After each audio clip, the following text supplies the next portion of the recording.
What up, world? Welcome to Brand New Show. As you know, I am Brand New, and like always on all podcast platforms everywhere, Brand New Show. Social media platforms, Instagram threads, Brand New, Facebook, the Brand New Show, and of course TikTok, Brand New Show. Go follow me on all of those social media platforms. I really would appreciate it. Really, where you go though is the YouTube channel, man. Brand New Show YouTube channel. Go subscribe, comment. I do comment back when I see the comments. Like the shorts, like the vids. It helps in the algorithm if you do. Um, yeah, man. So let's get it in, man. This is Life at Times with Music. Oh yeah. So, like always, man, I've been doing a top 10 list of my favorite artists, albums, songs, all that, man, of the last decade, last, well, 3 decades I've been alive. I can't really speak for everybody else, but in the last 3 decades I've been alive. 90s, 2000s, and 2010s are coming up soon. But I'm still in the 2000s, and tonight's top 10 list is my top 10 albums of the 2000s. Yes, my top 10 albums of the 2000s. Uh, yeah. So, uh, if you do not know how I do my top 10 list, I go from 10 to 1. And I explain why each album's on the list, why I have them placed, why I have them placed. If you do not like this list, then you can simply, and this is a PSA for everyone. You can simply create your own fucking list. It's not that hard. It's not that hard. You can have a pen, a piece of paper. You can write it down. You can record it. You can post it on social media. You can do it all. You do not have to agree with my list because, keyword, it's my list. That is all, ladies and gentlemen. That is all. So let's get into it. Like I said, this is my top 10. My top 10 of the 2000s albums to me. This is my top 10 list. Kicking off the list at number 10. Kicking off the list, number 10. It is.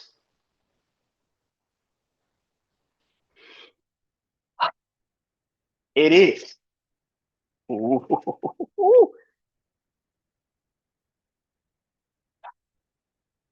Songs about Jane. That album is by Maroon 5. They might have been their first album, matter of fact. It might have been their debut album. Songs about Jane, um, by Maroon 5 is literally one of my favorite albums that in the 2000s. The album, of course, had songs like Sunday Morning, which is one of my favorite songs. Sunday Morning, um, She Will Be Love, This Love. Um, yeah, man, that whole project is fire by Maroon 5, man. It's still one of my favorite projects by them. You might hear a lot about Maroon 5 in the 2010s. I just want you to put that and get that through your head. That will definitely probably happen in the 2010s on this list. But Songs About Jane kicks off the list at number 10. Yeah. Number nine. Number nine. It is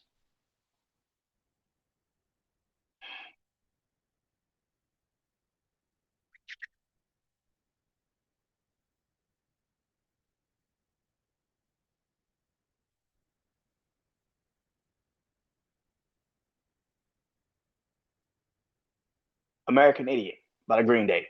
Green Day American Idiot album is one of my favorite albums of all time. And of course, that is one of the albums that literally made me a Green Day fan. I mean, literally, they had been dropping music in the 90s, but the 2000s, that 2000s American Idiot, 2000, 2001 American Idiot album is one of the best albums ever, especially at that time.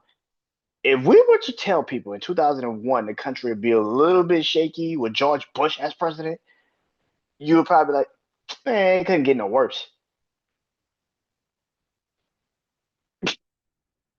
You're like, yeah, it can't get no worse. Hmm. American Idiot, man. That project by Green Day. You had Holiday on American Idiot, the title track. You had of course Boulevard of Broken Dreams. Yeah. Green Day's American Idiot project is at number nine. One of my favorite projects, one of my favorite albums. Yeah. Number eight. Number eight. It is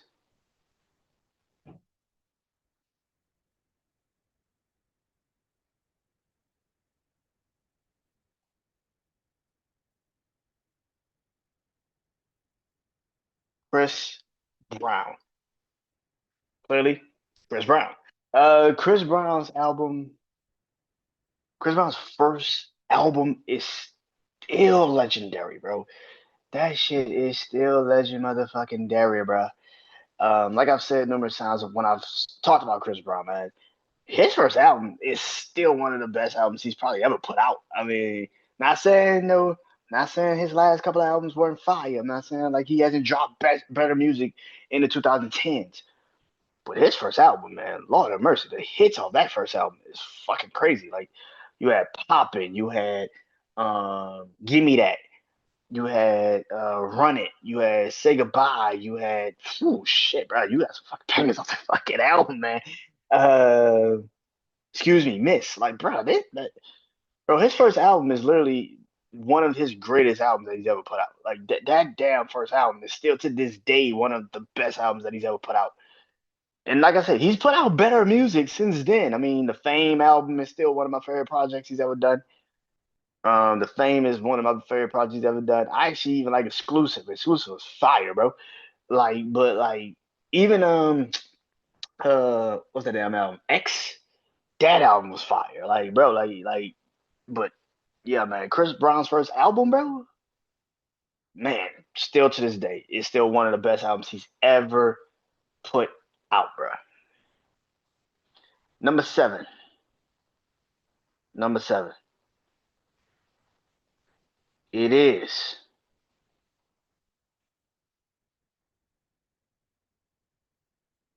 Get Rich or Die Trying by 50 Cent, man. 50's first album is another one. That was just a fucking banger, bro. Like it was a classic, man.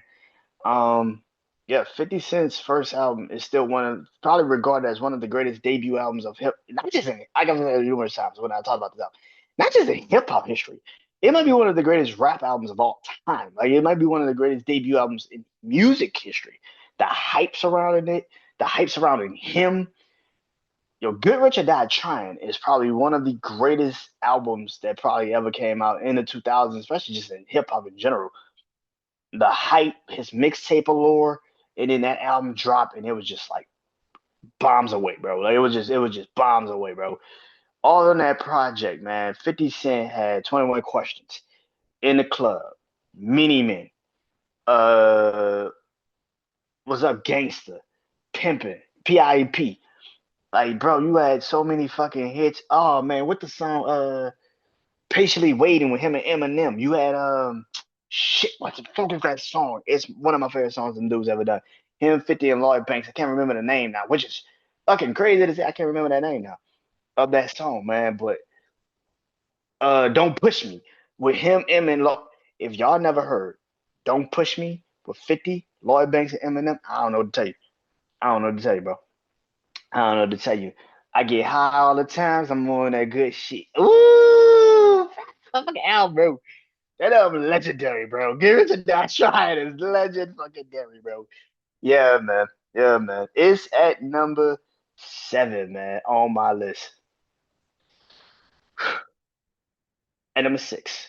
Just, just, just missing the top five of my list, man. Just missing it. It is Future Sex and Love Sounds by Justin Timberlake. Yeah, yeah, that's at number six. I know. I know. I already feel it. It had me number 6. Listen, Justin Timberlake in 2000s, he had 2 classics. I could have put both of these bitches on here. I'll be honest, because they're both one of my favorite. They are both my favorite albums that he's ever dropped. But Future Sex and Love Sounds, when that album came out, bro, like he ain't dropped music in like 4 years. Like Justified came out like 03. Future Sex and Love Sounds didn't come out to like 07. And the first time you hear him is Sexy Back. Yeah. I've said this numerous times. I am not a fan of Sexy Back. I do not like that song. I'm not a fan of that song. I love Timberland, love Justin Timberlake, love Justin Timberlake. I'm just not a fan of that song. Like they no. Thank God they had other songs like It Goes Around. Things go like come on, bro. Goes Around, bro. Come on, bro. That whole is hard, bro. That whole song. I listened to the whole 6-7 minutes of that bitch. That whole song is fire, bro. You had that. You had Summer Love. Oh man, that fucking song classic. Summer Love. You had My Love with him and Ti, bro. You had on that song on that project Until the End of Time, which is still one of my favorite fucking songs to this day. If you saw me last week, I put that literally on my top 10 songs of the 2000s. Like it's literally one of my favorite songs that he's ever. Like I said, remakes not so much, but hey, it is what it is. Um, but Future Sex and Love Sounds is still one of the best albums that probably ever came out in the 2000s, and it's not even close. It's not even close. All right, if I get my top 5, I gotta recap the list. Clearly, gotta recap the list. At number 10, songs about Jane, Maroon 5. Number 9, American Idiot, Green Day. Number 8, Chris Brown, Chris Brown. Number 7, Get Rich or Die Trying 50 Cent. And at number 6, it is Future Sex and Love Sounds by Justin Timberlake. Kicking out the top 5. Kicking out the top 5 is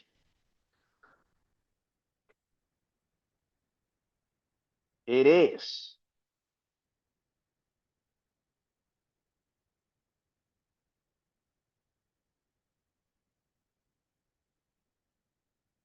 Graduation by Kanye West.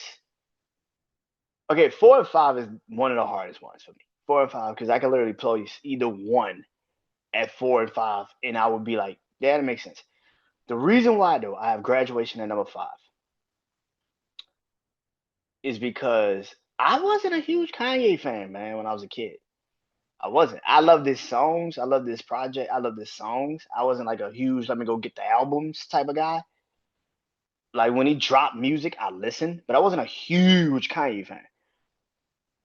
What made me a Kanye fan was this album. Like I liked Jesus Walks, I like Touch the Sky, I like Drive Slow, I liked All Falls Down. I liked a lot of his early work, but it wasn't till the Graduation album is when I really became a Kanye fan. Graduate, and then when I heard Can't Tell Me Nothing, when I heard Can't Tell Me Nothing by when I heard Can't Tell Me Nothing, I was in Atlanta, uh out there for my grandmother's funeral. And I remember watching a video on 106 Park. It debuted on 106 Park. And I remember seeing that video and being like, oh, this is different. And I was waiting for Jeezy to this is how fucked up this is. Because I'm a huge Jeezy fan. I was waiting for Jeezy part to come in. And he never came on the song, but it was still fire. I was like, no, this whole fire, man. This whole fire. Then you had, Stronger come out after that. And I wasn't a huge fan of Stronger. Stronger grew on me way more than Sexy Back. I'll say that Stronger has grown on me way more than Sexy Back. But then I got the album, and this is one of those times where I didn't go, okay, disclaimer for the kids. I did not go buy the Graduation album. I did not go buy this album. What I did was LimeWire. I didn't want to say it how I was about to say it because then I don't know who the fuck is listening, and I don't know, laws on shit. But I don't know every damn thing. I did not buy the graduation. I went to Best Buy, went to their electronics albums. This is how you know we used to do some shit back in the day, man.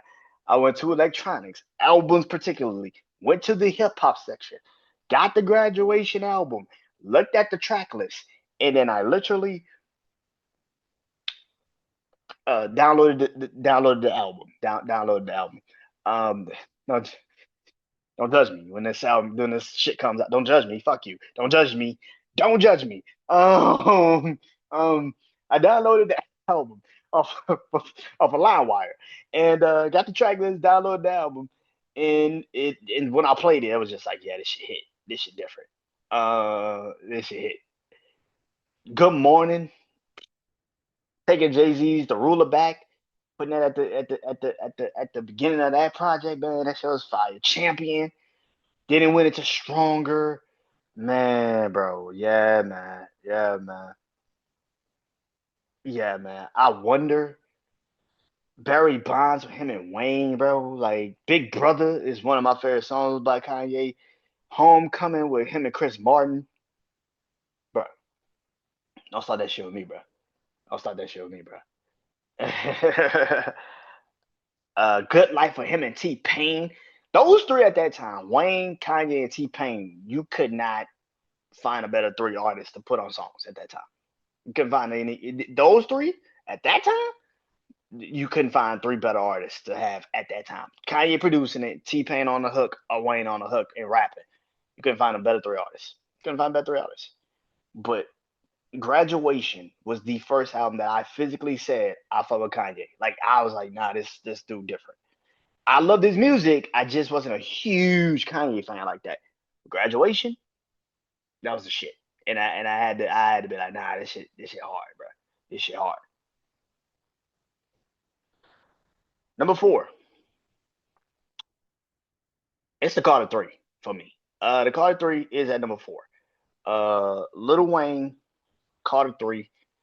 Um, Graduation was kind of anticipated, but it was anticipated from the perspective of he's going up against 50.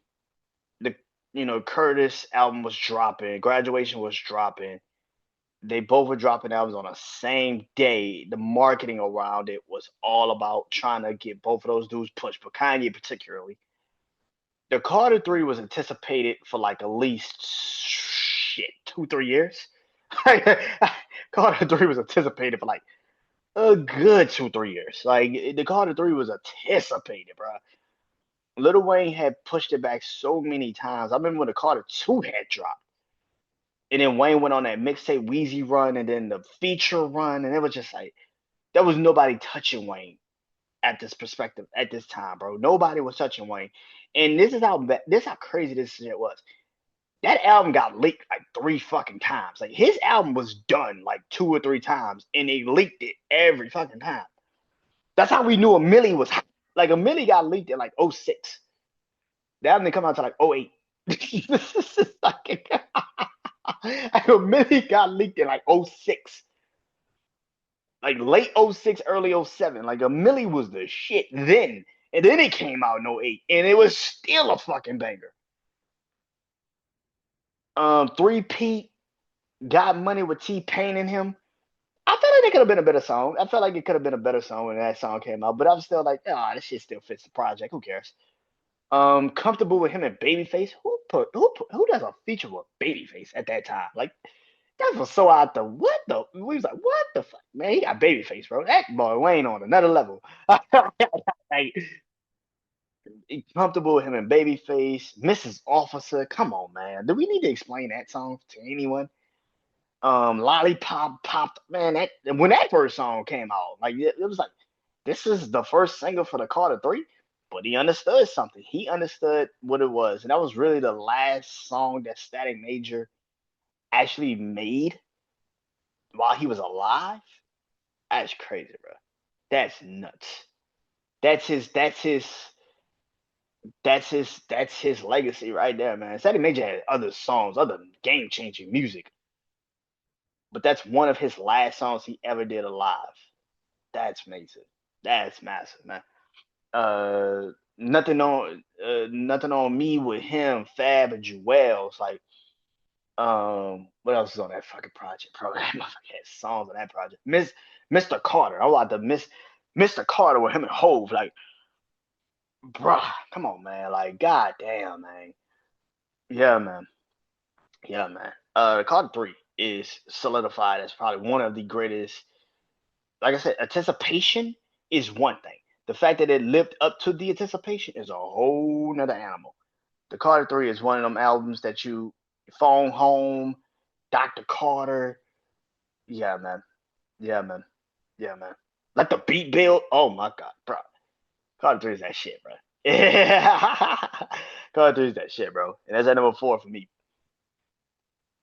And number 3, it is Aaliyah by Aaliyah. I know people think, whoa, this album is super fucking high. Why is this album this high? Well, one, it's my list. And two, I don't think people remember like this project when it came out. Now I know a lot of people gonna be like, well, it only spiked the music, her album, this album only spiked because of her untimely demise. And for some people, they might be right.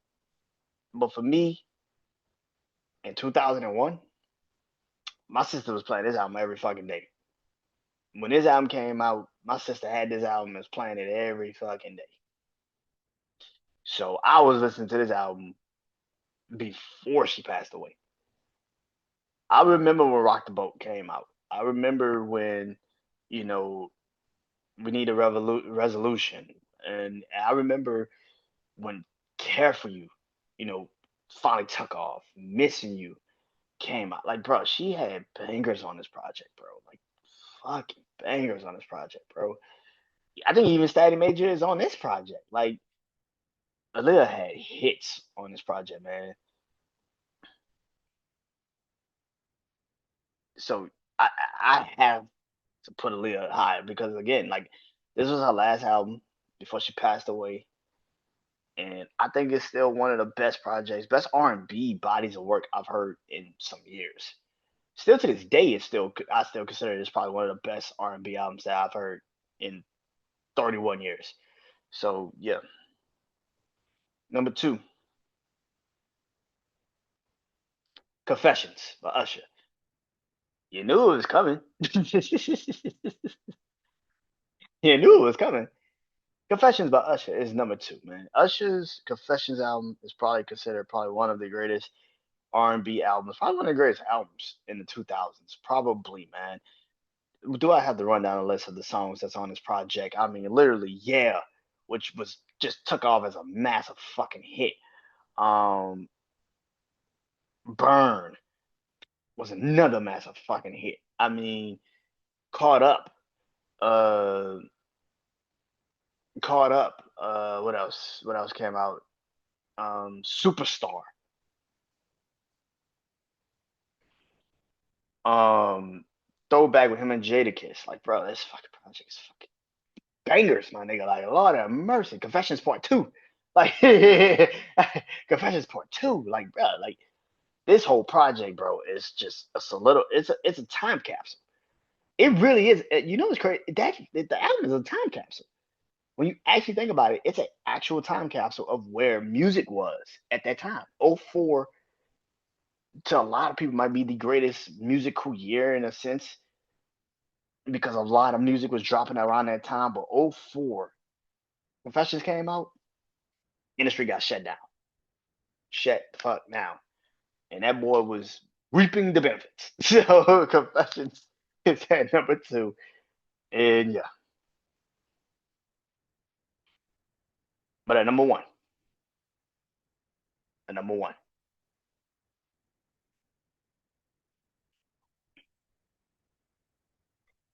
it is The Blueprint by Jay-Z. I gotta put Jay-Z Blueprint number 1.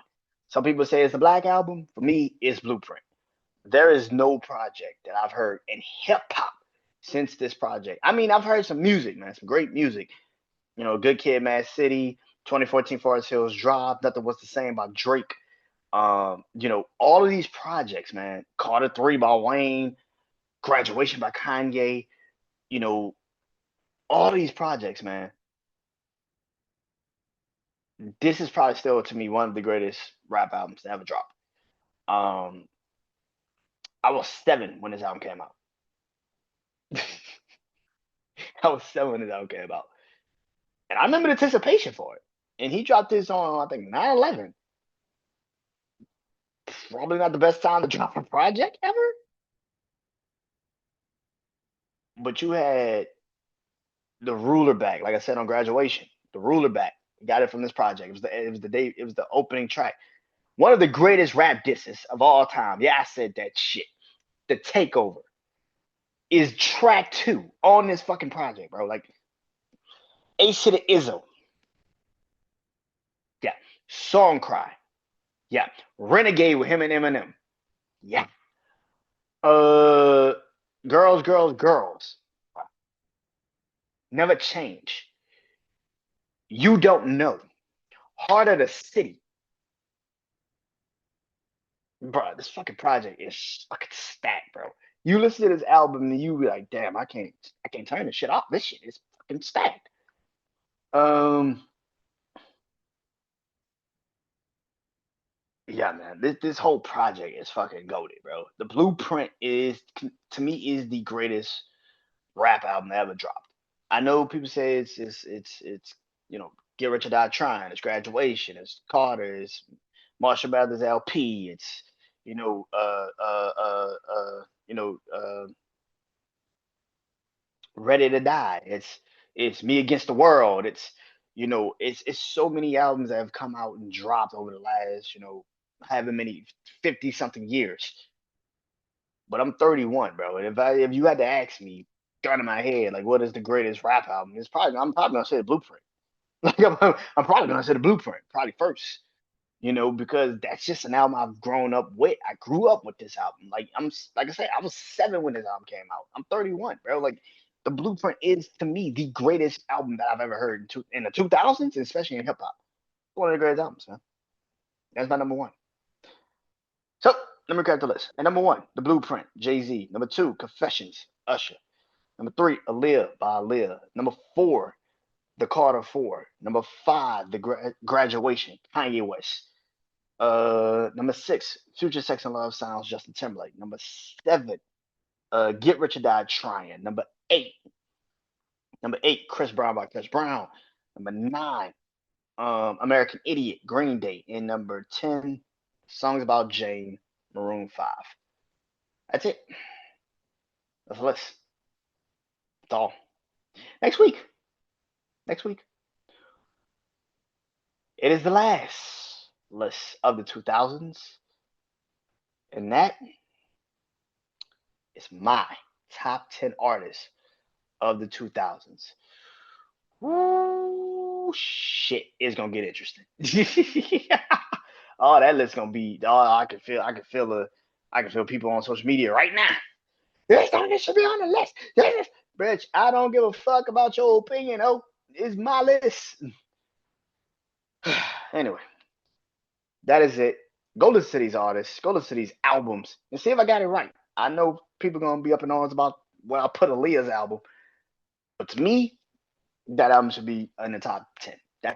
This is my list. Again, make your own goddamn list. You don't have to listen to my list. Make your own goddamn list. Not that damn hard. Like I said, next week, it will be my top 10 200,000 artists. Artists. And then 2010s, here we come.